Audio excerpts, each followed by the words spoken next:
पुढची एक ब्रेकिंग बातमी बघूयात। मुंबईमध्ये वंचितनं काँग्रेसला एक मोठा धक्का दिलेला आहे। मुंबई महानगरपालिकेमध्ये 5 जागांवरती वंचितनं काँग्रेस आणि मित्रपक्षांना मैत्रीपूर्ण लढतीचा प्रस्ताव दिलाय। काँग्रेसच्या 3 जागा, महादेव जानकर यांच्या वाट्याला आलेली 1 जागा आणि राजेंद्र गवई यांच्या वाट्याला आलेली 1 जागा, अशा 5 जागांवरती वंचितनं पुन्हा एकदा दावा केलाय। या 5ही जागांवर आम्ही माघार घेऊ शकत नाही, त्यामुळे या 5 जागांवरती फ्रेंडली फाईट करू असा प्रस्ताव वंचितनं पुन्हा एकदा आपला मित्रपक्ष असणाऱ्या काँग्रेसला दिलाय। वंचितच्या या प्रस्तावामुळे काँग्रेसची पुन्हा एकदा डोकेदुखी वाढण्याची शक्यता आहे। त्यामुळे मुंबई महानगरपालिकेच्या दृष्टीने ही एक महत्त्वाची बातमी, कारण मुंबईमध्ये सध्या काँग्रेस आणि वंचितची आघाडी झालेली दिसून आलेली होती। राजू सोनावणे आमचे प्रतिनिधी आपल्याला अपडेट्स देतील। राजू, यामध्ये आपण पाहतोय की मुंबई महानगरपालिकेमध्ये काँग्रेस आणि वंचितची आघाडी झालेली आहे। मात्र वंचितकडनं जे आहे ते धक्क्यावरती धक्के जे आहे ते काँग्रेस आपल्याला पाहायला मिळते। शेवटच्या दिवशी 16 जागा परत केल्या होत्या, त्यामुळे काँग्रेस सुद्धा आपला उमेदवार देऊ शकले नाही होते। आणि आता दुसरा धक्का जो आहे तो वंचितकडनं पाहायला मिळतोय। काँग्रेसला पुन्हा एकदा सांगितलं आहे की 5 जागांवरती जी आहे ती फ्रेंडली फाईट करू अशा प्रकारची भूमिका वंचितने घेतली आहे। त्यामध्ये काँग्रेसच्या 3 जागा असलेल्या समोर येते।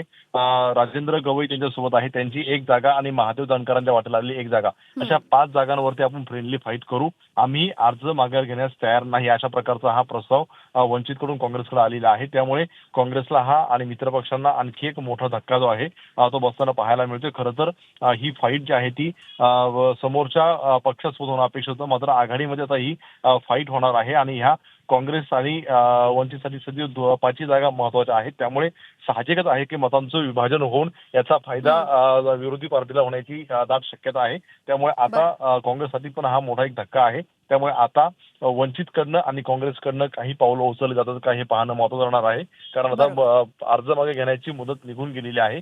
दोन्ही पक्षांचे अर्ज त्या ठिकाणी दाखल आहेत। त्यामुळे आता नेमकं दोन्ही पक्षांची काय भूमिका राहते पाहणं महत्त्वाचं राहील। यामिनी, अगदी, त्यामुळे काँग्रेसकडून आता नेमकी काय भूमिका स्पष्ट केली जाते याकडे लक्ष राहील। तुर्तास धन्यवाद माहितीसाठी राजू।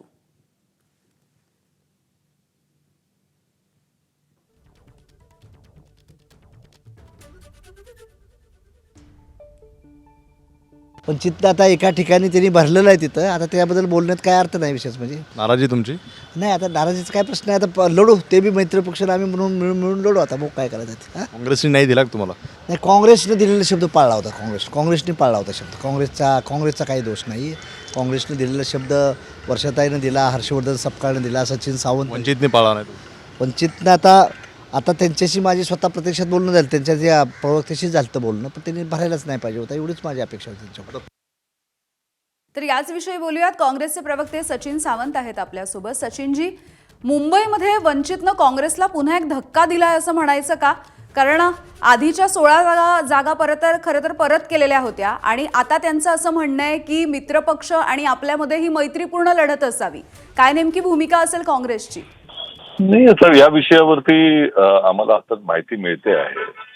त्यांनी 5 ठिकाणी त्यांचे उमेदवार देण्याची इच्छा व्यक्त केलेली आहे की ते मैत्रीपूर्ण लढत झाली पाहिजे। तर त्या अनुषंगानं इतर ठिकाणी आम्ही एकत्रितपणे लढू। आता 5 ठिकाणी मैत्रीपूर्ण लढवावं अशी त्यांचीच इच्छा आहे, तर त्याला आम्ही आता त्या ठिकाणी मान देत आहोत। मात्र सचिनजी, या सगळ्या वाटाघाटींना किंवा ही अशा पद्धतीची मागणी करायला काहीसा उशीर झालाय असं वाटतं का? कारण आज खरं तर अर्ज मागे घेण्याचा शेवटचा दिवस होता। याच्या आधी जागा वाटपाच्या संदर्भात बोलणी सुरूच होती। आमचं एक जागा वाटपाच्या संदर्भात एकमत झालं होतं त्या ठिकाणी। काही जागांमध्ये जे काही आमच्या इच्छा होत्या त्या त्यांना कळवल्या होत्या, पण त्यांनी त्या संदर्भामध्ये सांगितलं की आम्ही त्याच जागा लढवणार आहोत। परंतु जे काही झालेला आहे तो हा विषय आता मला असं पाठी पडलेला आहे। आताच्या परिस्थितीमध्ये 5 जागा वगळून आम्ही एकत्रितपणे लढणार आहोत, हा मुद्दा आहे। बरं, सचिनजी धन्यवाद, तुम्ही बोललात यासाठी। एबीपी माझा, उघडा डोळे बघा नीट।